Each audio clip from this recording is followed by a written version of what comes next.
Please can I have a soft drink? Cheers. Cheers. Hi, I'm Ben, and just like you, I like a soft drink every now and again. Ah, delicious. But in Africa, when we're finished, we don't throw it in the bin. The wild is our bin! Tossa! But this is a problem. First, it's just rude. But more than that, it's terrible for wildlife. I mean, look at this crap. It's full of plastic. For elephants, that's not just uncomfortable, it's deadly. And nobody wants an angry elephant. So, we're doing something about it.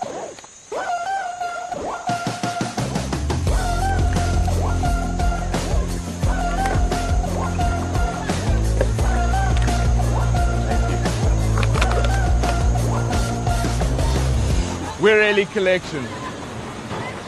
But, to be clear, we collect plastic, not elephants. We need a much bigger machine for that. We turn every kind of plastic into building aggregate for a cleaner, greener Victoria Falls. So let's turn this into aggregate, where it can be used to build a school or even fix potholes. Because in Zimbabwe, we've got no shortage of potholes.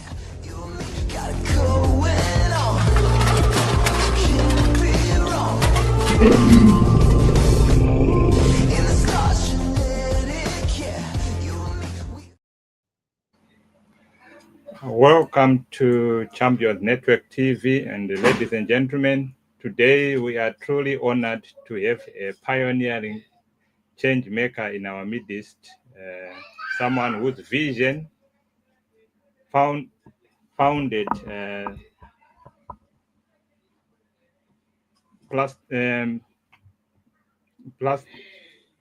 founded the foundation for Plastic Soup Foundation, an initiative that is quite remarkable.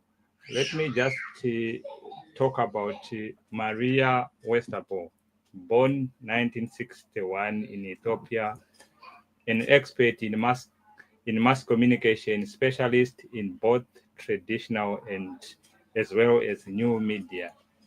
Their greatest talent is the ability to strategize and bring projects for social change to life with an almost unerring instinct for what different target groups need.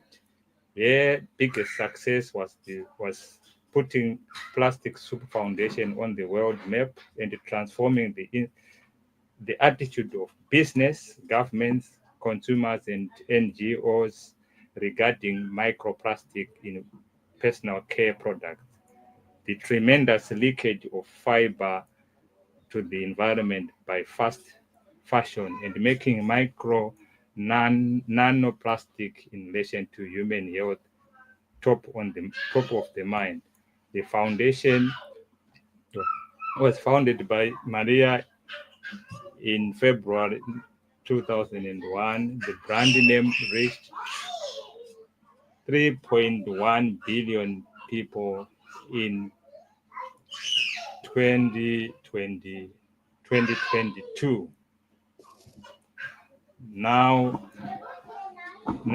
help me to welcome Maria Westerbo to the studio. Maria, your vision works is an inspiration to so many, and we are thrilled to have you with us today. Welcome to Champions Network TV. Thank you. It's an honor. Maybe to start us off, what exactly constitutes plastic pollution? And can you explain the main ways it impacts our environment? Well, plastic is a substance that the only thing what human made in this world really made themselves is plastic. All the others are nature. So we added plastic to our evolution even, and it's based on oil. And plastic never goes away anymore. It's like a diamond. And diamonds stay forever, and plastic stays forever. So with the leaching of plastic into the environment, we are polluting the world tremendously. And thank you very much. Let me take you back to Ethiopia. Who was it, little Maria, growing up? Well, I stayed there only until I was 2, but I do feel that Africa is my mother and the Netherlands is my father. So I have a strong connection with Ethiopia. Well, I was very small, but I do remember my my black mother. I was taken care of every day from early in the morning until I went to bed. I ate tennis, and I remember the warmth of the country. I remember the snow, and I love Africa. Born there, I was there with hippos and crocodiles and monkeys around me, and I still love it. Wow, wow, wow. Looking at the National Geographic and other international outlets, have highlighted the scale of plastic as a world crisis. In your view, do we truly have a plastic pollution crisis? Yeah, it's a very severe plastic crisis. It's plastic is in our potatoes, in our corn. It's in the air. It's in our waterways. It's in our vegetables. It's in our blood. It's in your brains. It's in my brains. It's in my blood. Plastic is everywhere, and it is causing diseases, which makes us which is a huge problem, a huge issue. The most important thing is also that we add a lot of chemicals in plastic, and those chemicals are the first reason why we are getting sick. Wow. So there's no way where there's no plastic. I go to the shops, I buy my potato, I go to the I put my cosmetics on, and everywhere there's plastic. Also And in your I, cosmetics, and I'm sick. I don't know why. And the reason is the plastic. or you Wow. cannot reproduce anymore. More and more people in the world cannot reproduce anymore. So in the end, we will not have children anymore. And the worst part is that in Africa there is not so much plastic yet.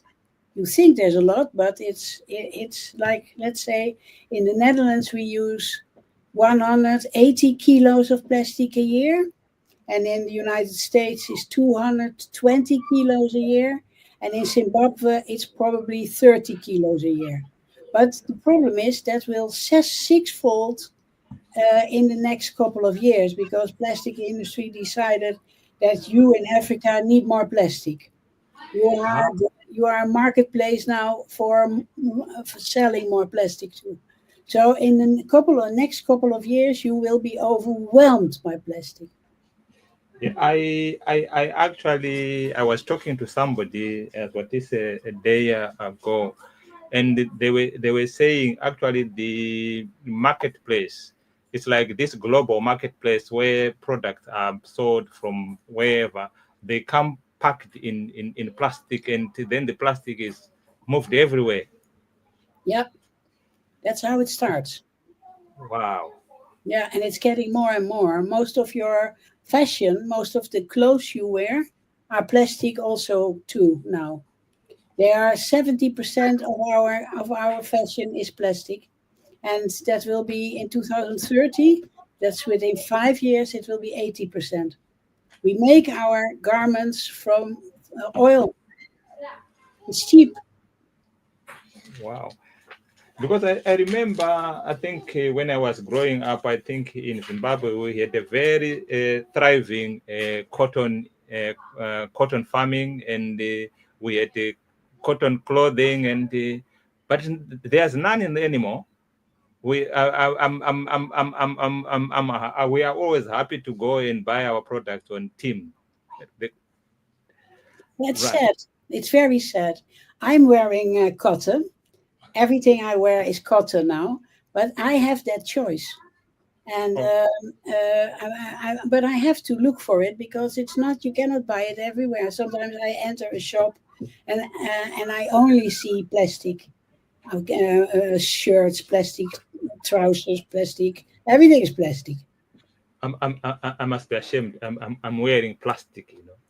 Yeah, probably you can see it in your label. But not sure, but you can check it. Right. Okay. I think we have touched this one a little bit more.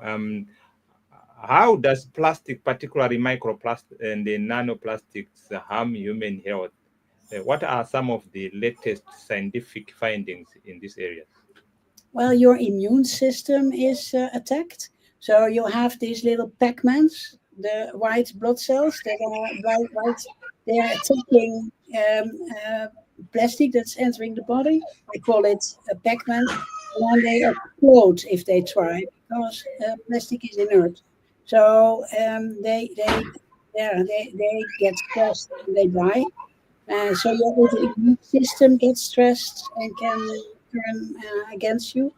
In the brains, it seems to cause dementia and Parkinson. It can cluster in your blood, so doctors think that it's causing heart attacks. It looks as if it's influencing autism and ADHD, sickness of the mind. Well, cancer, it's influencing cancer. It increases the growth and cancer grows much faster. Things like that. You have a lot of children there. Wow. No, you. So, You have a lot of children in your studio. sorry? You have a lot of children in your studio. I can hear them. All right. Well, the children they are playing. They are in the hallway. I can hear them. You can hear. Let me just shut the door. I wanted them to ask you a question. Yeah. Just hold on a minute. Bethel, Bethel, come 1 minute. Okay. I have got Maria. I've got Maria there on the. Ask her what do you want to know about plastic or environment? Hello. Then Hello, do you want to know about virus or plastic? Yeah. Tell me. So plastic is trash. That Is it- like when you see all of the trashes, it will be like smelly and people doesn't like the smell of it. Oh, is that so? Good. okay. Very Right. good. Close my door. All right. That was Bethel. When I told her that I will be talking to Maria, then she said, "Oh, I want to come and ask her a question." So she has forgotten what she wanted to ask because she wanted to ask what is the environment pollution. Ah, plastic, stress. Okay. Right. Let's move on. From a global perspective, which areas or regions are currently most affected by plastic? I think we have touched this one a little bit when you were saying in America they have got 220 kgs and Zimbabwe only have got 30, but the use is going up in the trend. But just to put it on record, from a global perspective, which areas are the hot spots for plastic pollution existence? It all has to do with management systems of waste, and that if you have like in Asia, there the use of plastic is increasing, and there is no management of the waste, so they bring it all to landfills, where the landfills keep on growing and where it leaches in rivers, and then they start burning it, which is very dangerous for your health. Really, that is the last thing you should do. But next to that, there is another issue, and that is that countries like Holland and countries like the United States and Germany and England, they ship their trash with millions and millions of kilos to Gambia, Ghana, Turkey, Malaysia, Indonesia, Thailand, Latin America. So, because we cannot deal with our own trash, we move it to other parts in the world, and that is a devastating thing. And it's forbidden. So the world is trying to stop this criminality because it's criminal. But that does not go so fast. Amongst all countries, Holland and we have harbors and we let all this trash go through. We are the second country in the world that you can say is guilty. I'm ashamed of that. My government is really not doing good. They're not doing good. Wow. Now let me take you. Let me take you back to February 2011, and you were sitting on your kitchen table and thinking about founding the Plastic Soup Foundation. What was going through your mind? Well, I already thought about the first time I heard of plastic soup, and that's plastic in the ocean. That was already in 2008, and I was really shocked. I had not realized myself that plastic does not go away. And by realizing myself that, I thought, but that happened under my watch. So when I was young, I had an iron little bike, and I had wooden toys, and then it became plastic dolls, and everything became plastic, and I had no clue. So growing up, all the plastic that was produced in the world was still there, and I was shocked as if I was hit by lightning. And then I decided in 2009 that I wanted to do something, and it took me 2 more years to found Plastic Soup Foundation. Wow. And what support structures did you have at that point? I know at that point you were sitting on the kitchen table in your house or wherever it was. And did you have any structure already, or you had to start from scratch this campaign? No, from scratch. What I thought was, if you want to, or yeah, I of course I worked 25 years in television, so I knew how to communicate, and how to bring messages to a big audience. So I started with what I called the Plastic Soup 3 days in the Netherlands at the end of 2011, and I gathered volunteers around me, and we organized a tour in Holland. We visited universities. We visited basic schools. We did press, and what we did also was inviting the guy who discovered the plastic soup, Charlie Moore from Long Beach, California, and with his colleague Marcus Ericsson from Five Gyres, and we took them along, which made them very attractive for people in Holland, for the news, for the journals. So, and that made it easy for me to see how far we were in Holland, what we knew about plastic soup, and what we didn't know, and that was very little. So in 2012, I thought, let's start with the mic. Let's bring the plastic soup closer to people in their homes, like a Trojan horse. So let's see if we can tell them that there is plastic in their toothpaste and that their children are brushing their teeth with plastic. And doing that became a tsunami of news that started in Holland, and women became very angry.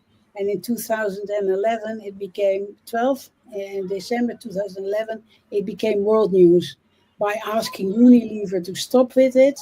and that went viral. Wow. Wow. And I think you did a successful campaign. What do you call this? There's a ban now in The, Europe. There's a yeah. ban in Europe on plastic in cosmetics. It's forbidden, and there's still a phase out period. But I think within 3 years it must be on the packaging. This product contains microplastics, and people don't want that. So I think within 3 years it's done Oh, right. in Okay. Europe. It's gone. The, the, Right. ho- the Trojan horse is out. I'm proud of that. We did it in 10 years, a little bit more, 11 years. Um, I know fast fashion is often mentioned as a major culprit in releasing plastic fiber into the environment. Can you elaborate on the link between the fashion industry and plastic pollution? Well, these garments, they if you walk them, the cheap garments are like the clothes, the clothes of the emperor. You know that fairy tale. That's the king is thinking that he's wearing beautiful clothes and he's naked because there are no clothes. Yes. That's like we did some tryouts with garments. We washed them 5 times and they were gone. They Yeah. were eaten by the washing machine. So these clothes are made so badly that these fibers leach into the environment. Very cheap stuff. It's also leaching fibers in the washing machine, or when you wash it by hand, it's also releasing fibers. And it's in our air. At the same time, car tires are also very polluting, for example. Um, Car tires are maybe even more. It depends on where you live. Wow. Wow. So in 2022, your foundation reached an impressive 3.1 billion people worldwide. What initiative or strategies help you to connect with such a vast audience? Well, what we did were three things. Yeah, we made it well known worldwide through media that 7 out of the 10 big cosmetic brands were still adding plastic to cosmetics, which is quite a high number. So everybody reacted shocked. That news traveled the world. The second thing is we did a huge fashion program telling people how huge the release of fibers to the environment was, combined with the fact that we are getting sick from it. And the third part of it was releasing more and more information about the fact that plastic makes us sick. And we started with that in 2016, and that resulted in an avalanche of scientific research. Very proud of that we threw a snowball down a mountain with telling people that we were getting sick, and that science picked that up, and that now it's getting proved. And it's incredible what you can do if you're just brave enough to stand up against huge industries. Wow. I know you had 25 years in broadcasting and the media industry. Yeah. How did this experience or exposure help you in your campaign in plastic pollution? Well, I do think that I don't I like I do think that I try to surf on the emotions of the world. So I'm really who would what I always ask myself is, if I want to send out a message, who wants to hear that message and why?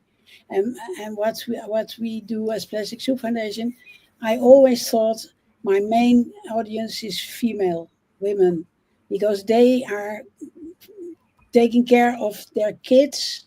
Male are doing also. I don't want to offend you, but female are very protective of their kids, and they want to preserve the earth for a better world for the future for their kids.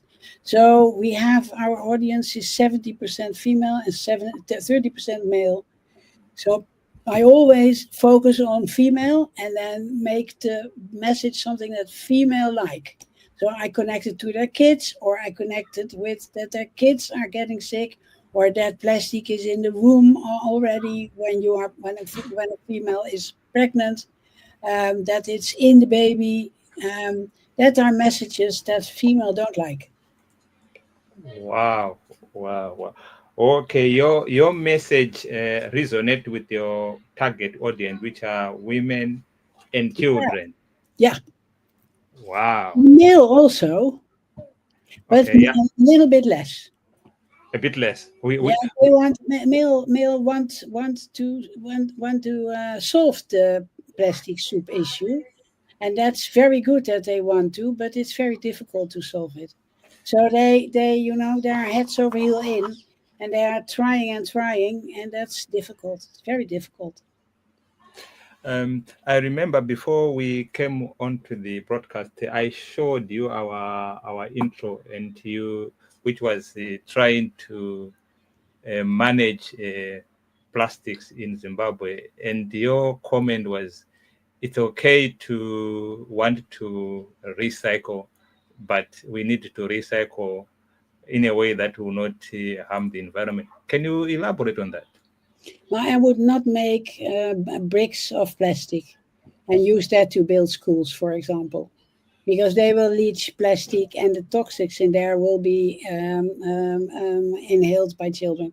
So never make plastic bricks. That's no good. And never burn it in the open air.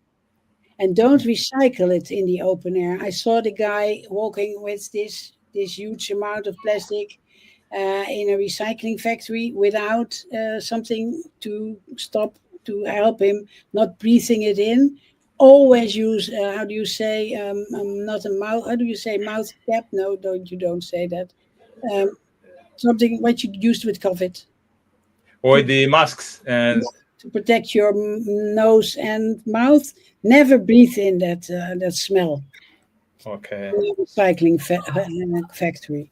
Don't burn it openly. Don't touch it with your hands and put your hands then in your mouth. Take care. Plastic is toxic. Okay. I don't Now, want to make you afraid, but take care, right. especially children. Now, all our soft drinks, most of them, and water are in plastic bottles. Yeah, How do you drink your water if you do you use these plastic bottles? no, we don't need to. We have clean water from the tap. So in our country, it's a little bit stupid to drink water from plastic. But if I am in Zimbabwe, I drink it also from plastic because you have no choice. You have no access to clean water, do you? Or less access. Eh, yeah, yeah.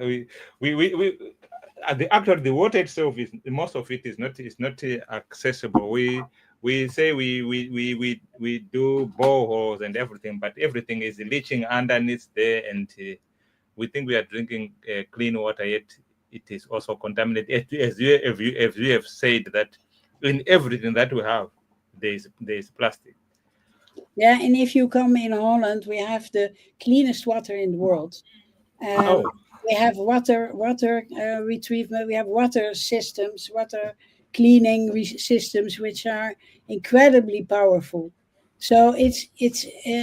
But as soon as I am in Spain, the water is not drinkable for me either. So if I could, I would send you buckets of water.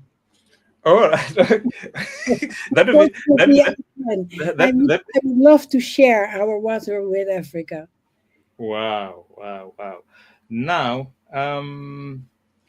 I know the Plastic Soup Foundation. I know there was 3.1 billion followers by 2020. Well, they saw Sure. us. They did not follow us, but they heard our messaging. Or they've heard your message. Yeah. Or Oh, I they wish I had 3.1 billion followers. okay, no, they've heard the message. But Yeah. now, what is the foundation now doing to continue with the fight against plastic soup? Well, we are still working on fashion because we need to go on with that until we did win that battle. We are working on health, still bringing scientists to a huge stage. I'm going to Geneva for the plastic treaty for the negotiations, the last negotiations in Geneva in August of this year, bringing their scientists speak out. I bring there Shanna Swan, who knows everything about how we are not getting reproductive, how we cannot reproduce anymore, especially male. Which would mean the end of humanity. Even she warns for. But I don't bring her there to tell that message. I bring her there because if we go on a very severe plastic diet, we can cure ourselves quite easily. So the message would be that science is turning a little bit their tactics, and more and more scientists are saying now, go on a plastic diet, refuse plastic, don't use plastic, don't buy things in plastic, don't throw it away like that. Just put yourself on a plastic diet. And for that, we developed an app, the Plastic Free Future app, Mhm. which you can download if you have iPhone or Android, and it gives you all kinds. You can scan labels. As long as it's an English label, it will read it and it will tell you if there's plastic in there or not, and help you choose substitutes. But I Oh, don't know if that's. I would say give it a try. But okay. our policy is now also stop using plastic. Stop using plastic. I think um, I created a WhatsApp group where we said Champions Network plastic pollution campaign, and uh, the log icon there is stop using plastic. Yeah, close the And tab. and if you don't mind, we can include you in that group so that we can be sharing Sure. ideas of how to manage plastic. My pleasure. I would be honored. Uh, then let me give some of the uh, what policy changes are vital or at a legal level to manage plastic globally. Well, industry is polluting, so industry should not make a lot of money because they're making incredibly amounts of money on plastic, but they should pay for polluting also. So they should pay a tax on every kilo of plastic they produce. That's one. The Mhm. second thing is we should ban all the chemicals in there. Don't put chemicals in there which are not tested properly. Mhm. That we are killing people with that. Third, let's put a ban on single-use plastic, throwaway plastic. You must know that we produce right now 500 million, no billion, no 500 billion kilos a year plastic, 500 billion kilos a year, and we throw almost 250 billion kilos a year away within 20 minutes. Within Wow. 20 minutes. And then you are looking at the biggest oil spill ever because we release almost 250 billion kilos of plastic into the environment, into landfills. And it's oil. 1 kilo plastic is 1 kilo, is 1 liter oil. One kilo plastic.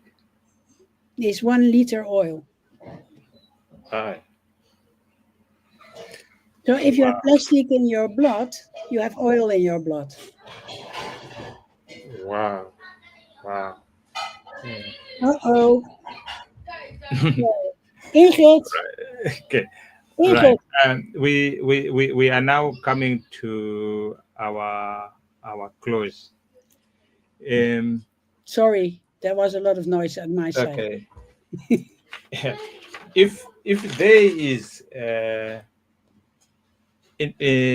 government official who will be listening to our broadcast, or a young man, a young woman, a child who will listen to this broadcast, what advice will you give them?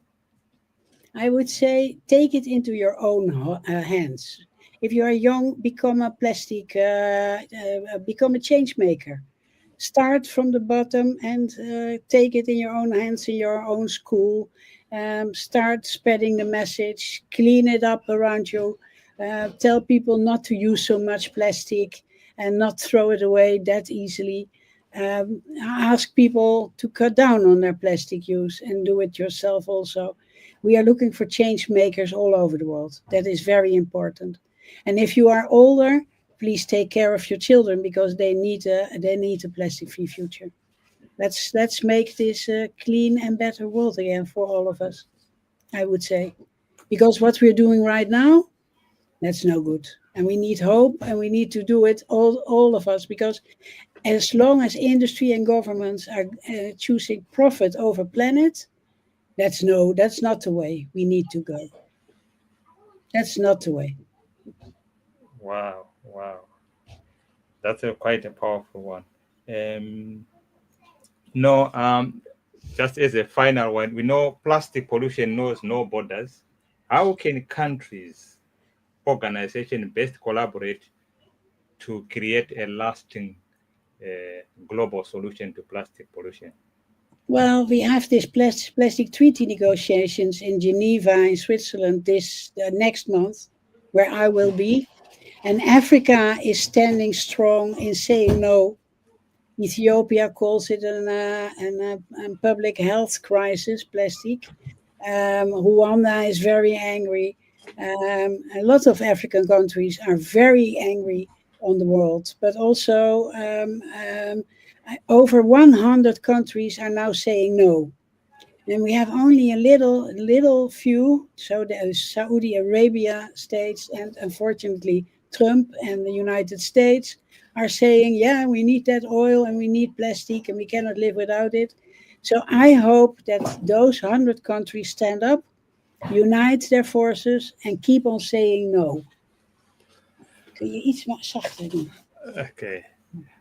Wow. I think when you go to Geneva next month, we might also have an opportunity to get in touch with you, and we might also broadcast what will be happening in Geneva in your spare time. Would that be possible? Yes, sure. And I also have a cameraman with me. Oh, that would be food. Yeah. That would be even greater. The director.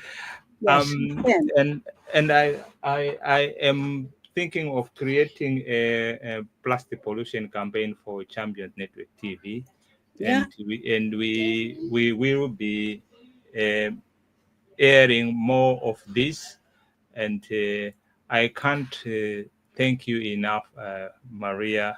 When I was typing the email to invite you, I was just keeping my finger crossed to say, oh, will she come along or not? Yeah. But I feel honored to be talking to you. I am honored. And particularly say you saying that you saying that Africa is now standing strong against this plastic. It gives me a sense of hope and a sense of direction. Now, let me just give our viewers our closing remarks. Let me try to find the delegates of Zimbabwe in Geneva and see if I can ask them some questions. Wow, that would be great. That would be great. Actually, I would appreciate that. So Maria, on behalf of Champions Network TV and our valued viewers, I want to express our heartfelt gratitude for your time and for the invaluable insights we have shared with us today. Your dedication to raising global awareness about plastic pollution, especially the effects on both the environment and the human health, has sparked important conversation within ourselves and action that needed to be done. As you have said, that even children, they can start campaigning at their schools across continent. Your journey from founding the Plastic Soup Foundation to reaching over 3 billion people worldwide is truly inspirational. The knowledge we have shared today about the nature and the dangers of plastic, the impacts on vulnerable regions and vulnerable people, and the urgent need for collective action has not only highlighted us, but also challenged us to become change makers, as we have said, to find a solution. So thank you for your passion, your vision, and your ongoing fight for cleaner, healthier planet. We wish you the best, especially as you travel to Geneva to continue leading the charge against plastics pollution. Ladies and gentlemen, those who are watching us, It's my honor. that was Maria Westerbo, an inspirational change maker and powerful voice for our planet. Thank you for joining us. And Maria, I can't thank you enough. Thank you. Thank you. Thank you so much. Bye. Bye. Bye-bye. Bye-bye.